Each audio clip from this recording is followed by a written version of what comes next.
Hi, I'm Tori. And I'm Leah, and welcome back to the Boys Lie podcast. A podcast where we talk about the craziest relationship stories you've ever heard, pop culture, and the piping hot tea of our lives. So buckle up, enjoy the ride, and remember that boys lie. Boys lie. Boys lie. Boys lie. Boys lie. Boys lie, y'all. Boys lie. Them boys, they be lying. Boys lie.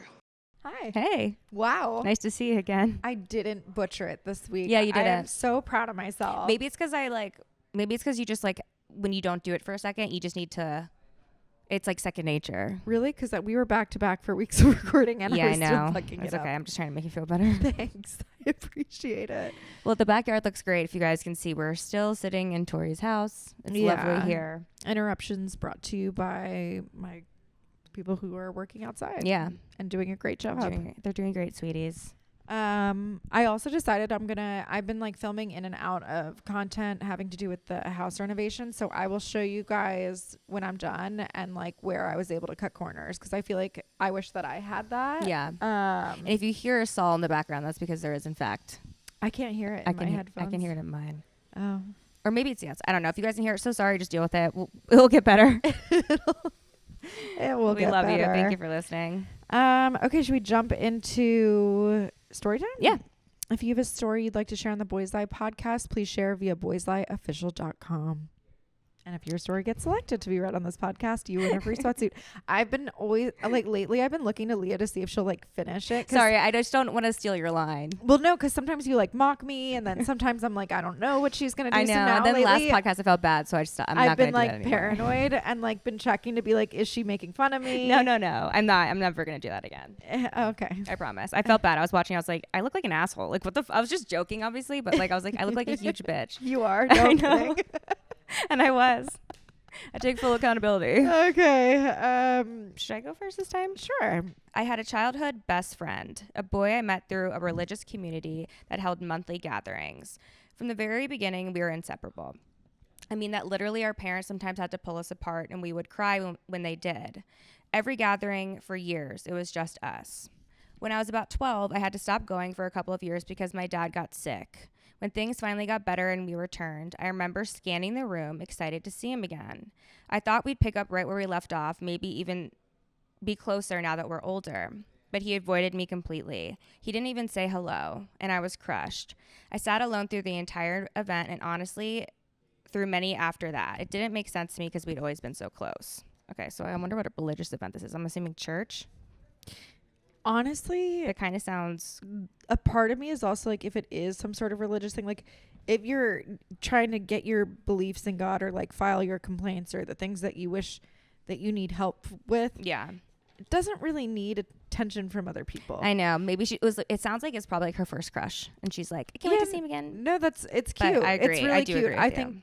I think I'm in a place of life in general where when I'm like praying Yeah. or it's normally in like, Alone. Yeah, I get it. and in moments where I'm like really feeling gratitude or Yeah. asking God for help. Yes, I totally agree.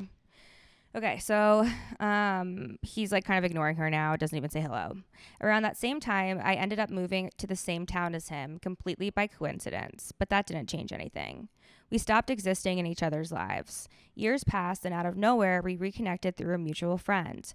Just like that, it felt like we were kids again. Effortless, familiar, and safe. We started spending time together constantly, even recreating old childhood photos for fun. It felt like getting something back that I hadn't realized I had been grieving.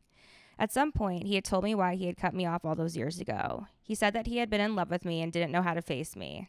I was shocked. I had never suspected it, not even a little. But he insisted these feelings were long gone, and I believed him. That's kind of an interesting way to put it, or like a really weird, vulnerable way to phrase that. I kind of get it because when I was little and younger and I had a crush on somebody, like I was You're more so nervous shy to like go up to them. Yeah, like I had no confidence. Like I think when you're younger, especially, like you have no confidence. Like it's a scary thing when you like somebody. You don't know what to do or how to navigate It's it. also overwhelming because when you are at a young age, more people have eyes on you, like even just to supervise you in general. So it's kind of like there is a huge discomfort.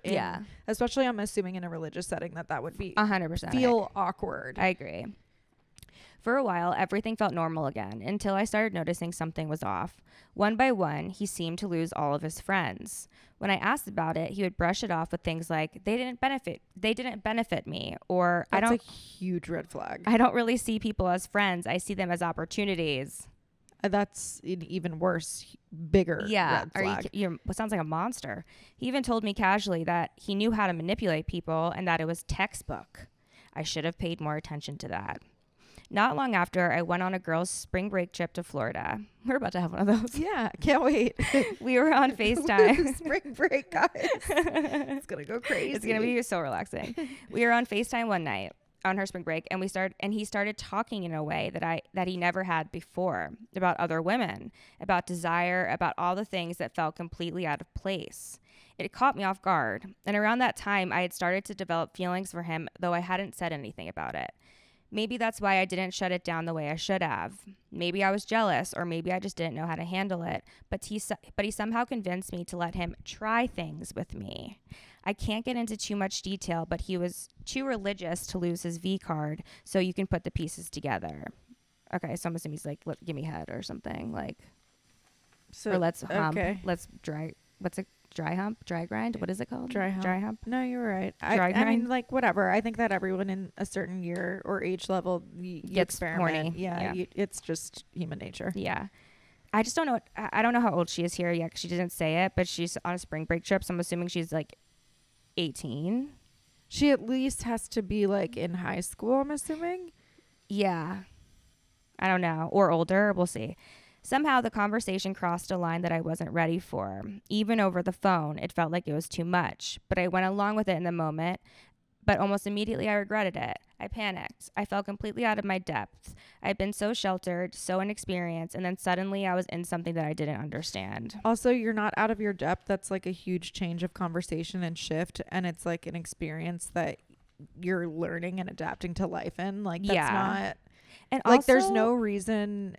The way that you feel is completely valid. That's what I'm trying to say. 100%. Honestly. Especially because, like, this is, like, your first experience, like, talking this way or, like, talking about things like this over the phone. Like, I mean, my first, like, sexual experience was in person. I don't even know how I would have done that over the phone back then. I would have panicked, too. I would have felt super, super awkward. Insecure, I mean, there's, like, obviously, like, the sexting and stuff like that where it's, like... But I think the biggest highlight of this is, like, if you felt already... uncomfortable with just the conversation about it on the phone, it's okay if you weren't ready to have that experience. Yeah. And it seems like you felt pressured too. Especially because you liked him. When I got back from the trip, it didn't stop. He kept pushing and asking when we were going to follow through. I don't know what that means. Like he kept pushing, meaning like when is let's this have gonna phone sex happen? again? When is this gonna happen? And then it like wouldn't happen. Yeah. I kept telling him I wasn't ready over and over again. Eventually he got angry and he said that I put these thoughts in his head and that I made him feel this way and that it was my fault that he couldn't control himself and that he was a religious man and I had crossed the line for him. Okay, so there's his manipulation tactic. It was confusing and honestly it worked. I started questioning myself. Then he cut me off again. I spent weeks trying to steady myself, trying to make sense of everything. It felt like emotional whiplash. Then, just as suddenly, he came back. He said something like, I wanted to let you know that I feel better about everything and that we could continue to do what we had planned. I'm so happy that you feel better about things. After ghosting me for a week. Ew. This time I tried to stand my ground. I told him clearly that I didn't want anything sexual unless I was in love with someone and that those are my boundaries. And his response was, what can I do to make you fall in love with me? I didn't know what to say to that. That's a little aggressive. Yeah. And that's so weird. It's also manipulative again. Like, you just want to use her for sex. So you're like, what can I do to make you fall in love with me then if that's what it takes? Like, also just like the using outlet of the friends and him losing all of his friends and everyone's an opportunity. You are the opportunity right now for him, which is like if you already, but I get it. Like you're young and you're ignoring the red flags. No. And I also, I've been there. So like, I also understand. His response was, what can I do to make you fall in love with me? And I didn't know what to say to that. Part of me, young, confused, and already attached, realized in that moment that I did want him, not like this, but as something real and something meaningful. I wanted him to be my boyfriend, but he just wanted an easy hookup. But why me? Why his childhood best friend? I knew better, but I let him back in. The reason why is because you weren't childhood best friends. In your mind, you were. And that's okay. Like, again, I've talked about this before. In my mind, I've had a lot of guy friends growing up too, and I really thought like in my heart of hearts at the time, oh my God, those are like my best lifelong type friends. And it just wasn't true. And realizing that hurt so much more than really seeing the actuality of it at the time of like, I'm trying so much harder to be friends with these boys. Yeah, and they're I feel like it's like I feel like for this guy too, and maybe in your situation, it's like a comfortability thing. Like he's choosing you, his childhood best friend, because like he knows how that you're easy and unfortunately to manipulate in this situation. Yeah, because I wanted attention, I wanted love, and I wanted like to romanticize that. Yeah, and I think that's a completely normal experience that every single girl has growing up at some point. Yeah, and it made it easy to take advantage of me personally. That's why I'm saying like I totally can see your perception of being like, oh, like I want love, and then them being like, oh, well, how do you get to fall in love with me? And I'm thinking like, oh, that's hot. He like loves he wants me to love him, not that he just wants to get in my pants, and not that he like loves me back. Yeah. But sorry, no, in my mind though, I would think that he was saying that because he loves me back. Everyone's a hopeless romantic. No, like, I know. That's why Taylor Swift was famous, like because that's all she writes about. For a while, he became everything I wanted him to be. Of course he did. He was attentive, affectionate, certain. He talked about a future, about forever, and it felt almost too perfect, and it was. The shift came quickly. The first time we were alone together, everything moved faster than I was comfortable with. He got in my car, and she says I picked him up because he didn't have a car, and immediately started making out with me. I was freaked out. I'd only ever kissed one guy before, and I felt so overwhelmed, but I didn't know how to stop it. But this time he made sure that he got what he wanted. He went through with it fully despite my repeated resentment. It was a pattern. Him pushing past my boundaries and me freezing, unsure to how to respond in the moment. Afterward, every time he would turn it back on me, he would say he felt guilty, that it was wrong, and that he was disgusted with himself, with the situation, blah, blah, blah. But somehow it was always my fault. Then he disappeared again, nearly for good. By the end of it, I was completely shattered. This was someone I had trusted since childhood, someone I'd loved the most in the most innocent way, and somehow that trust had been turned into something that left me feeling small, confused, and deeply hurt. He reached out again years later when I moved away and gave me a crummy apology that's not even worth typing out, and I did not accept his apology. Good. It was really hard to get through alone. I think I'm okay now, but it's been years, and I haven't let anyone get close to me since. The guilt lingered for a long time, too, especially with the religious background we shared. I was terrified of anyone finding out.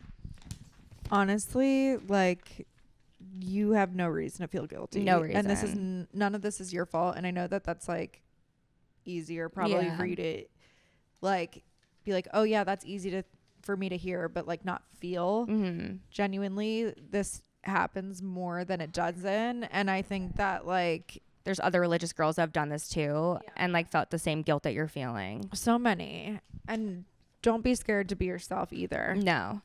She says this is only the tip of the iceberg, not to mention he was a Gemini. What's wrong with Geminis?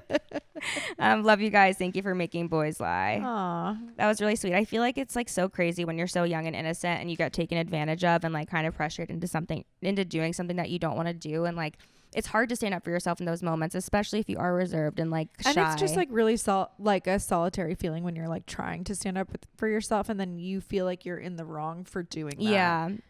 He knew exactly what he was doing. And like what I can say is like, I think every single person, like including me and Tori, have done something in the past that like we've regretted and like looked back on and been like, I wish I just like stood up for myself a little bit more here. Or like, and you think about the things you're like, I wish I just said this, or I wish I did this differently. But like at the end of the day, you'll grow from it and you'll learn from it. And I feel like moving forward, like you know how to hopefully navigate situations like that. And I hope you have a little bit more confidence in yourself to stop it. Also, the guilt that you feel, he doesn't think about in that way. He doesn't care. He just used you and like literally tried to manipulate you. He's not thinking about that in that way. In fact, nobody is. So like when you kind of realize that, try and think like the things that I'm thinking, these guilty feelings, they're not real. They're not existent. Yeah. Because it's not the truth. It's not the truth. And I am happy that you learned and you were like, I'm not accepting your apology. Like, good. Yeah, that's great. He like, you deserve that. Like, you're better than that.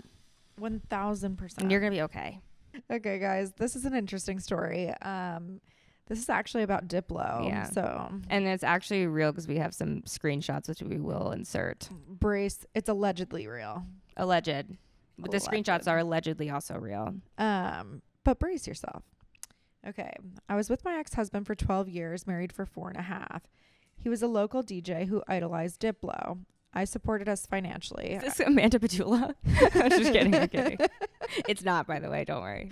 I let him live his dreams and he gave up on our marriage. We split and he kept everything. I left with my Pomeranian and handbags, as he always said that he would sell my bags and shoes if I ever died. This guy seems like How kind. a real catch. Yeah. He knew there was value in it all. Shortly after our split, that wasn't announced publicly, he began taking girls on dates and paying for around $450 on our joint account, so I could see that he would take. Oh, them I'd on be the so dates. pissed.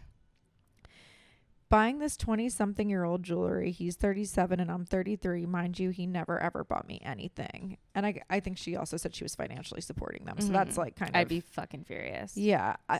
Cancel your credit card. That's where I was just about to Yeah. say. I would just change the account and say I like switched. Yeah. Didn't take me out to dinner for our 10-year, and he decided to DJ instead. This is Kyle Cook. Yeah, like, is this? I'm not sure. I'm dying. I got fed up and was obviously depressed, and how could he spoil this girl he just met when I gave him everything? I think, honestly, you asking yourself that is the answer within itself, is like, why, I said this recently, why buy the cow when you can get the milk for free type of thing. Not that this is your fault at all. This is totally on him and disgusting behavior on his part, but just wanted to I think that's, you answered your own question. Yeah. There. Anyways, he DJ'd at my family bar, and I let him keep his residency there so he could help pay for the divorce. He instead chose to bring girls to the family bar and make out with them in front of my family. My cousin decided enough was enough and fired him. Well, thank God for the cousin. Seriously. So many bars in the city of Chicago, and he chooses to take girls to a divey Mexican bar as an Irish white boy. Not that race matters, but just painting the picture of how crazy it was. Okay. He could have taken girls anywhere else, any other bar he was a resident at, but he chose my family bar. I finally cut him off, stopped paying his bills, and defending him 6 months after the split. Good. Well, about time. You should have done that a week after. Yeah. So I had this joke with a friend that I would DM celebs when I was drunk and shoot my shot. Mostly Bravo celebrities. And she puts in parentheses, Wes Wilson. Which, like, honestly... he, like, not shocked. It's comedy for this point in time. What was the timeline? How long ago? And she said that mostly Bravo Lebs responded immediately. But the biggest joke was Diplo, because he had around, like, 4 million followers, and he would never answer. The day of a Diplo concert, he laughed at my drunk DM, Diplo love me, I'm a divorced bitch. And let's just say he did. We DM'd all morning. Oh my God. Good for you. That's pretty Daddy funny. Diplo. Yeah. I'm into it. I'm at work at 8 a.m. on a Saturday, counting every piece of VCA jewelry. Oh, I'm assuming Van Cleef and Apparel is what she means.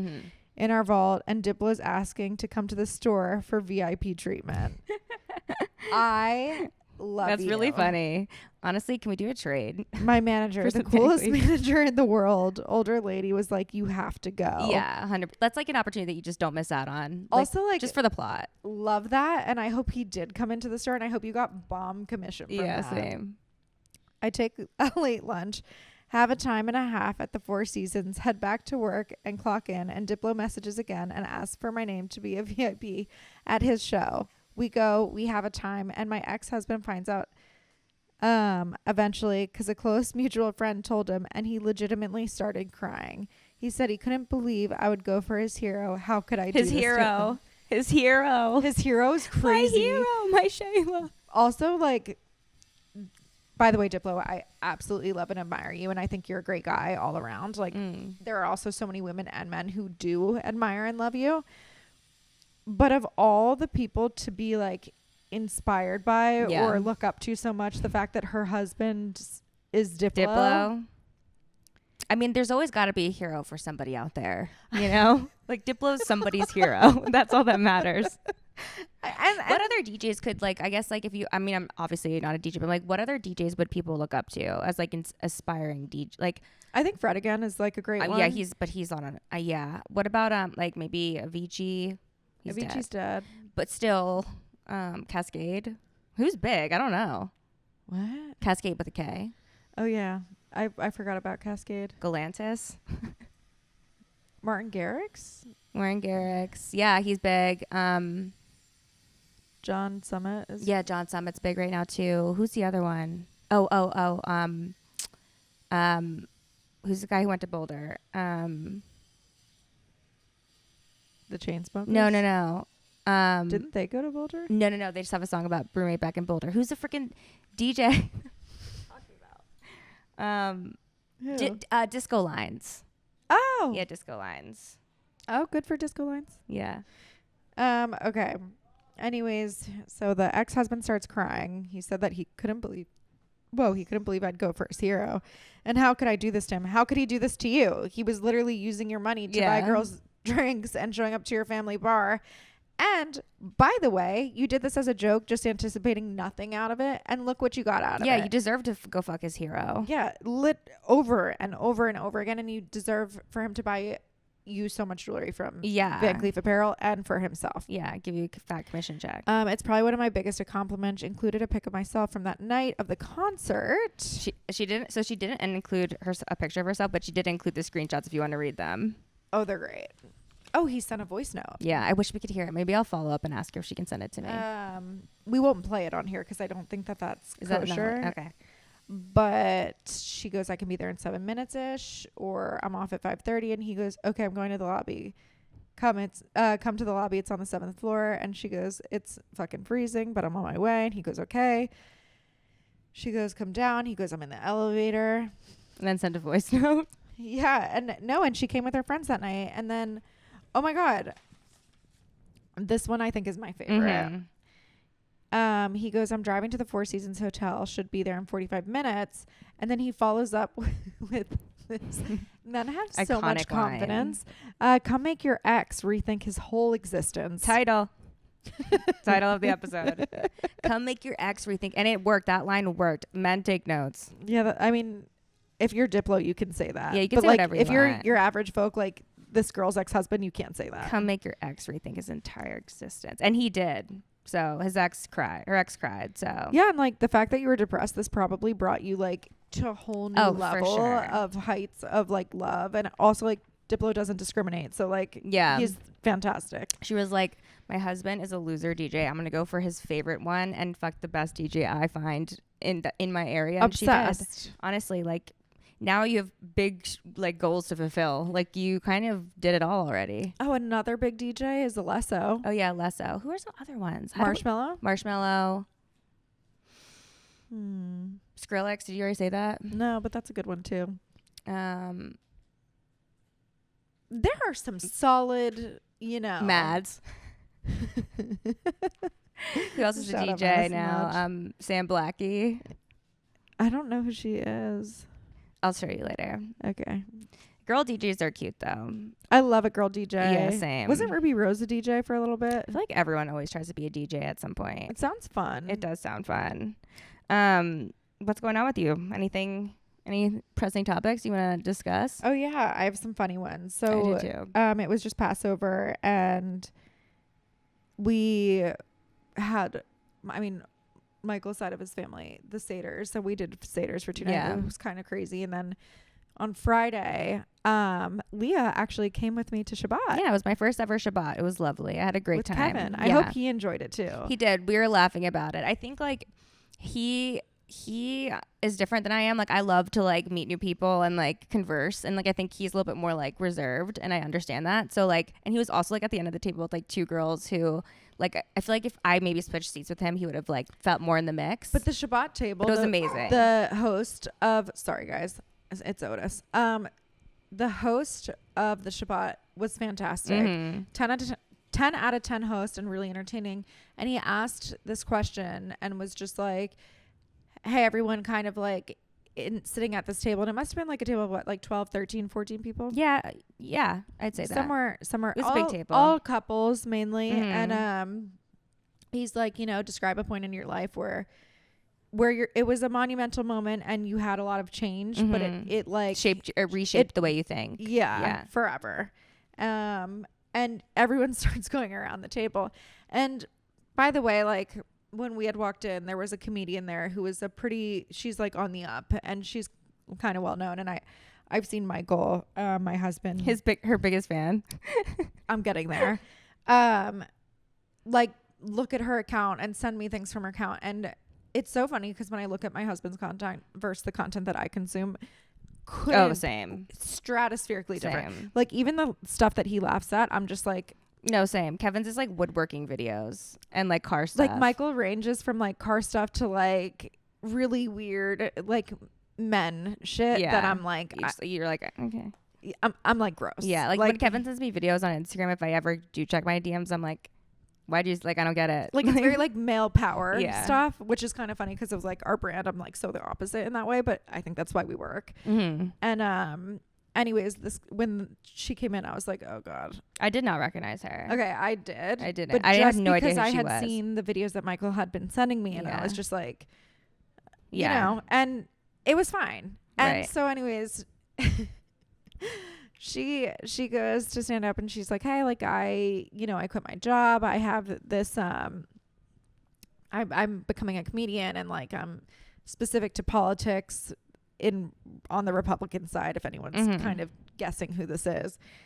And Michael, my father-in-law does this. Like he'll go up to any table at dinner. We could be in a restaurant and it could be like 50 people and like magically like Arnold Schwarzenegger is right there. And he will go up to the table. He's like one of those, like, and is like, "Hey, bud, like, saw you at Hillcrest. How's it going? Yeah. I'm David." Yeah, like, and just like starting conversation. Yeah, and I know so and so, and they know you too. If I see a person I know in a restaurant, I just pretend that they're not there and I walk past them. Like, well, half the especially time for I'm like I don't feel celebrities, saying a lot hi. of the time I'm like, "Oh, they're just eating. Like, they Yeah, don't want like, let anything them to do with live. me."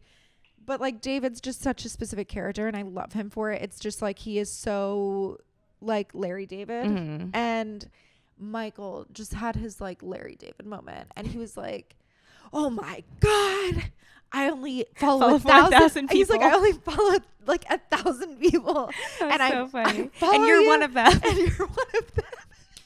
And Kevin's like, "Oh, biggest fan." And he's like, and Leah, you even chimed in and was like, "Look, stand-up comedy is like Really hard. It's such Well, I didn't know who she was Well- either, so I was like, "Congrats!" Like I thought she's like I didn't know how many followers. You were like, it's really admirable Yeah. that you do stand up. And I agree. It's one of the hardest jobs ever because it's never. not like editing a video, whatever. Yeah. And then Michael keeps going and he's like, you don't understand. Like 2 weeks ago, I started seeing your videos and I fell in love with them. Yeah. All the way home from Beverlywood to Beverly Hills, by the way. Michael's like, I can't believe that comedian was there. And that she even invited us to a show. She did. Well, I think I tuned out. At the end, he went up to her and like they started yapping. I was like, before I actually die under this table, like I need to exit the facility. Well, she also like everyone like had like their turn. I think you spoke for like a perfect amount of time. I think Kevin spoke for a perfect amount of time. Kept going. She just kept going about herself. And at one point, I was just like tuning out, and I was just like, and I was like, and okay. God bless her because she's clearly comfortable speaking. But it got to a point where it was also like. It was like one of those moments at like the Oscars or the Grammys where they're like, you're time capped. And it was kind of like she just kept rolling. Wait, also, did you know, and I found this when I was driving home with Kevin, she and the host don't know each other at all. Like they got connected, I think, because she was visiting LA for like, I forget, maybe work, and she just like had no one, like nowhere to go to celebrate. So like she got connected. And so that night when she showed up, she didn't know the host at all. She didn't know anyone there. And I was like, wow, that's good for her. She walked in like she owned the place. And I was like, I wish I had that much confidence, honestly. Honestly, I love anyone who's committed to Shabbat. Shabbat does make me really happy. It is like a family moment. And I do like how it like ties everyone together. Yeah. And that you can be with complete strangers. So that's what I liked about it. I was like, I'll go to another Shabbat 100% if it's like another group of random people. Because I think it's so funny to like get to know all these characters and like, you know, meet all these new people. You literally feel like you're in a Seinfeld episode because it's like so. I felt like I was in the show Nobody Wants This. That's about like the Foster sisters and how she starts dating a rabbi and like I just was like, this is so comedy. And like there's this girl next to me who I'm obsessed with her. Oh my god, her response to this was so funny. So by the way, she's so funny. One of my responses was like, you know, when Leah and I, when the brand was really taking off after we were just failing so hard, I had found out some really like bad news about my mom having early onset and just there was a lot of stuff going on in my family. So I was like in a super depressive mode. And it was kind of when Leah and Kevin just took off in their relationship and you were like in a really big honeymoon phase in your life. And we had to have this like very serious conversation as to our friendship and the business and how we were going to like essentially balance that for the future, or it just wasn't going to work. Yeah. And Because again, the question was like, what is a pivotal moment in your life that like shaped the way that you think and also changed the way that you act, or like just completely changed your mindset of things? and like made it for like you're so happy that happened for the future. So Yeah. that was like one of mine, right? And then this girl's like, I quit my job, like very serious thing. Like she had a corporate job. Well, she was in which one are you talking about? The one at the end of the table, or are you talking about the one next to me? The one at the end of the table. She was like, I was in Israel on October 7th, and then I came home and quit my job. I thought she was going to say, and I was there while everything was happening. No, and it was just like really crazy. It was so really it's just crazy. like everyone had these like very like super pivotal deep moments. stories. And this gorgeous girl, Obsessed with her, by the way. Obsessed. no, like I obsessed. couldn't love her more. From across the table, who's sitting next to Leah. She's like, when I was in high school, I was like the most popular girl in my grade. And honestly, I had so many friends and I was the most popular. And then what happened? She goes, and I was so vain. And I was so vain. And you know, I just like had to really just change the way that I thought about that. And I was just like looking at her, I'm like, I fucking love you. So then I decided to work in a manufacturing warehouse. Yeah. And I decided to like do the cleanup stuff. And it was like, But like the way that she started, she's like, I was the most popular girl in high school. I had so many friends and I was so vain, but I had so many friends, so popular. and then But she's like so innocent, by the way. When we're saying this, like she's like the most innocent, kindest girl. She just like doesn't. Also, like I could watch her go on for hours. Same. Like It was she's one so of those funny. people where it was like she's magnetic in the way that she talks because it feels like she's just such a ball of energy. Yeah. And mid sentence, she turns to Michael. She goes, "By the way, you're my soul sister." Yeah, like, and I'm just like, I'm obsessed with you. What did she say to the other girl at the end of the table who was like, I came and I quit my job? She asked this question. I forget what it was. I started dying laughing because it's like it's not that she didn't know. Like she just like the way that she was speaking and the way that she was like vocalizing what she was saying was so funny. At one point, Leah texted me. She's like, "I just don't want this dinner to end." She's No, like, it was I'm so funny. entertained. She was hilarious. Like obsessed with her, and she's just like a great time and. Really. Oh, and then she was like, we were talking about, because obviously I'm getting married, and she's like, oh my God, I worked with this designer for my like reception dress. I told her that my wedding was going to be in Vogue. It wasn't. And I got 30% off. And I was like, I'm like, amazing. I was like, I'm going to say the same thing. The Shabbat was so great. And the It was group of so people was funny. honestly fabulous too. Yeah. Like I really enjoyed the group of people. It was really funny. I had a great time. It was a great first Shabbat. I feel like it really set the bar high. I also liked how the host, I like when people decide on seating based on the view of like personalities in the room. Yeah. I really appreciate that because like, while I love talking to Leah and I would yap it up all dinner together if we were sat next to each other. So we were sitting like across the table and like a little bit diagonal down. He sat everybody, I think, because the host knew everybody there. So he was like, I think these people will get along. Like I want to sit. It was I don't know. fabulous. It was really fabulous. I loved it. I had a good time. It was a really funny thing. But yeah, I was wondering how Kevin felt about it because I was like, was that like too religious for him? No, I think he just like, honestly, he's not religious at all. Like he doesn't like celebrate anything. So I think religion for him in general is a little bit overwhelming, to be honest with you. It's not that he didn't have a good time. I just feel like he will never be religious and is not religious. So I think it's like a good little intro for too, me, I thought in general, because 100%. they were like able to teach during. For sure. And that's what I liked. I think that's how me and him are a little bit different. Like if a friend invited me to church, I would go. Like I would love to see anyone's religion and like learn just to about give it. one try for Even like, a couple tries. I don't care. Yeah, like yeah. I don't celebrate really anything. So like for me, like I would like to learn more. Well, you do Christmas and stuff. Yeah, but it's not like we celebrate like for Easter. It's not like I'm like Christ has risen. Like you know what I mean? Oh, yeah. Like I don't like follow I wasn't raised prayer that or way Bible or anything either. But I am open to learning and I am open to having those experiences and I would do it 100% again. I thought it was great. No, I think it's awesome. And again, like I converted when Michael and I got married. My family dabbled in both celebrations of things. Like my mom took me to church a couple times. My dad definitely took me to synagogue. Yeah. We did celebrate certain Passovers with family members. So I've had like intros to everything. Yeah. But it never like, I never had the full You're never fully rounding committed. shape until I got married and decided to commit to that. And I like when I go to Shabbats like that because even as someone who did do the conversion and did the classes, whatever, you don't remember everything. No, of and course I not. like the teaching of Yeah. it, especially if the person's not like forcing it upon Right. you. And that's what I liked about him too. It felt like it was very open and I like how he made it like about like life lessons and all that. I'm sure that's how it is anyways. I just, again, my first Shabbat. So, but yeah, it was amazing. I had a great time. I would definitely go again. Even if Kevin didn't want to go, which I think he would, I would go by myself. Yeah. Like for sure. I've been seeing a lot of acts of kindness recently. Ooh. that have been like really inspiring me, honestly. Like I when I say a lot, I've seen 2. But they've like been really inspiring me, honestly, to be a better person. And what were they? So the first one was I went to the beach on Saturday. Kevin wanted to surf, and I just was like, I'll just go and be a beach bum and like sit. Love that. And there was this family in front of me, super cute, like young parents, had this little baby. His name was Jack. I just know that because I was like listening to them call him Jack. He was super cute. And when they were packing up to leave the beach, like obviously they had some trash, and so the dad got up to like go and throw it away. And like we were really close to the water, and the Santa Monica beaches are huge, so like the trash can was like literally so far away. Yeah, and the sand's like really hot. Yeah, around the trash can. And he's like walking to go throw away the trash, and then as he's walking, like he's like walking past me, and I see him, and he like sees other trash on the beach, so he just starts picking it up, and he literally the whole way to the trash can picked up every single piece of trash that he saw, wholesome. And I was like, so nice. And like honestly, like I see trash on the beach sometimes, and like sure sometimes I'll pick it up, but like just the thought that he just did that, I was like, I need to like start like paying attention to little things. I feel like that. your dad would do that. My dad would do that. That's something that's so like Papa John characteristic to like, especially on the beach specifically. For sure. People are such assholes. Like they just like leave their shit everywhere, and it's just like if everyone picked up after themselves, we wouldn't have this problem. Yeah.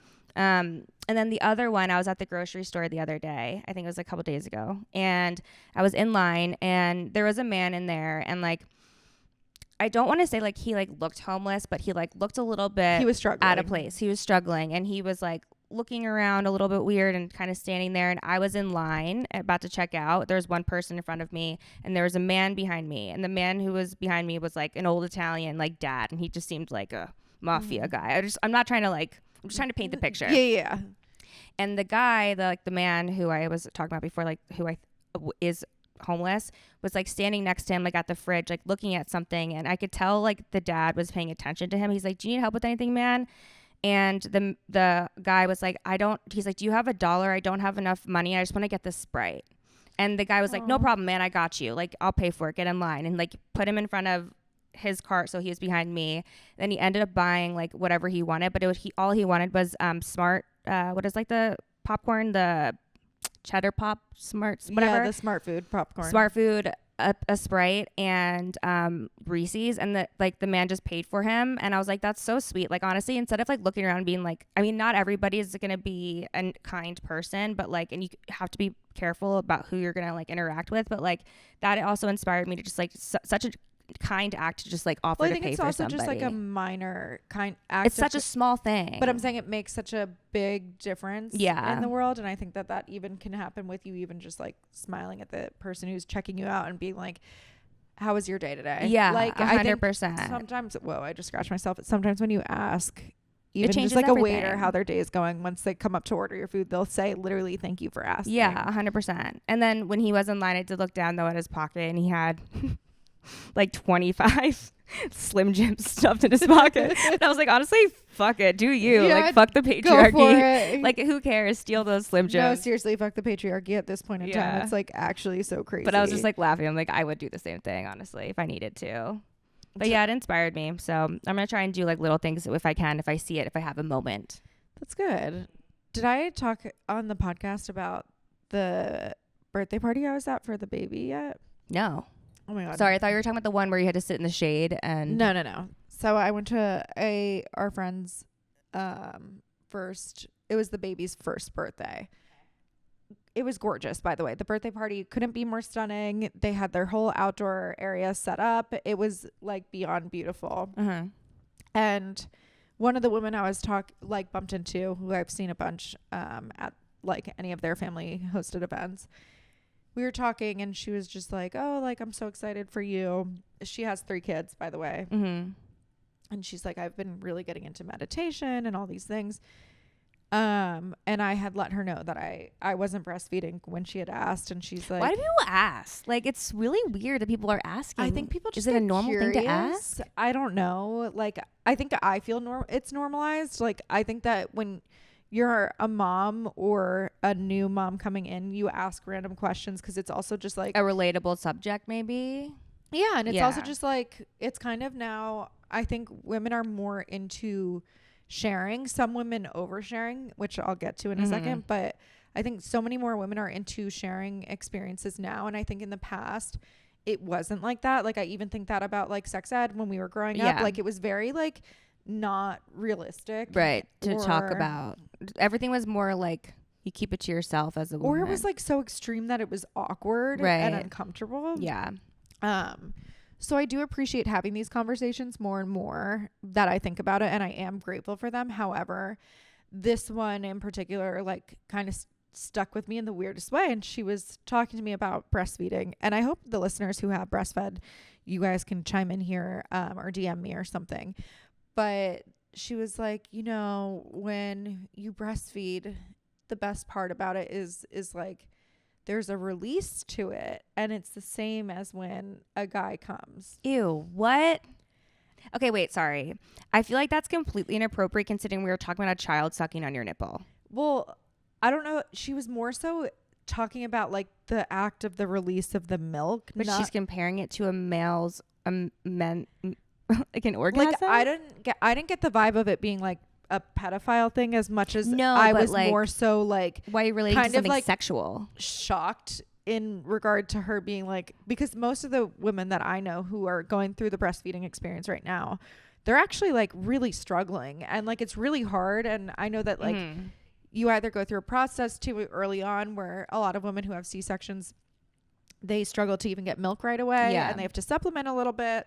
And like some women can feel like failures kind of through that process, even though they're not. That's just it's like just the tough. feeling. Yeah, you want to be able to provide for your child, and if you wanted to breastfeed, and if you can, I'm sure that's really hard. And to avoid backup or infection, you have to like have both of your boobs release milk within like a 2 hour interval time periods, especially when you first give birth. So yeah, but I have a better thing you compare it with that I think makes more sense. You could say I was if you're constipated and you could finally take a shit. I would think it would be like releasing a pimple that like popping a pimple or like cracking your back. Yeah, cracking your back. Something that's like finally being able to, I don't know. I'm like, and when she had said that to me, that's very bizarre in my opinion. It felt just so much more foreign in a way that it made me not want it even more. Well, because that seems she's comparing to a sexual experience. That's why it feels strange and also inappropriate like, a little bit. Even me not pregnant doesn't like my nipple sucked. Yeah, me either. But you know what's so crazy? I don't either, by the way. Like, it's not like I hate it, but like it's not something that's gonna like really move the needle. No, some people like their titties twisted. I don't know. No, that's just like not for me. We have a friend. It's a mutual friend.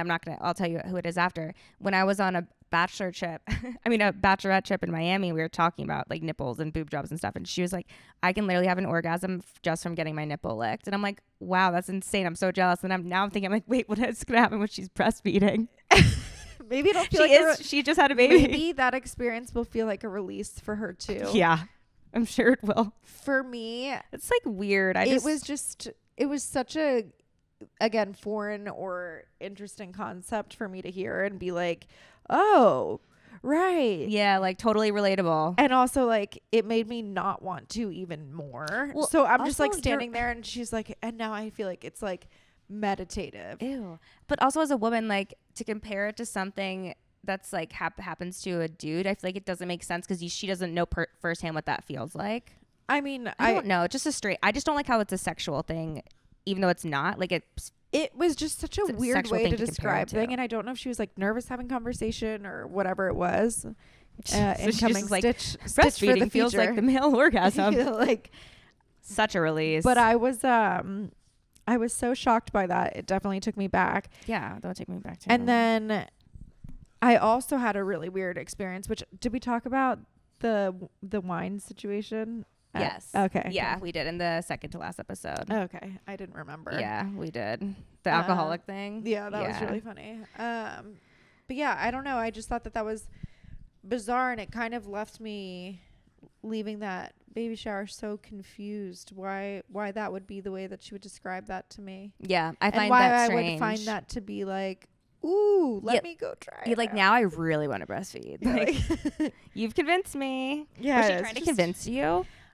I mean, I think her whole, it wasn't in a convincing way. Like, I want to say that she wasn't saying this in any way that I find like rude or like in a way that felt like pedophilie. By the way. Like, I did not get that. No, vibe at all. No, I'm saying that very open and I'm also like not saying that either. I'm saying it's compare it to it brought my mind to like my invasive thoughts for sure kicked in the same way that yours are now, where I'm like, That's a I don't little know bit if like, don't say that to anyone else. Like, Yeah, like, did you just hear that? I don't know if I love that. Like, And don't say it out loud in I public. think she wasn't trying to be like, you have to do it. I think she was trying to express to me like how great her experience has been. Right. And good for her, but some people don't have an amazing experience either. I also think if you're just trying to explain that experience, like maybe like round it a little bit, like tone it down from like a 10 to like a 7. Yeah, like I'm having a great time breastfeeding. I really highly suggest it. It's connected me with my kids. Connected with my child, and also like it's an easy way to get the milk out.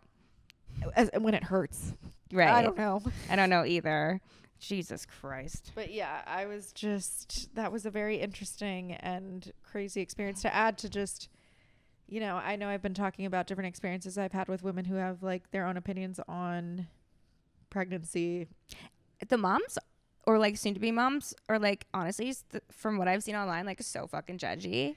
It's like they're supposed to be supporting other people. Not only judgy, I think that a lot of them too like come from maybe like our parents' era where again things weren't shared. Like some of them that like where it wasn't shared to a point where they created this or crafted this like such a believable opinion in their mind as to like how things are done right. Versus and like then everyone has to follow by that or else you're the one that's weird.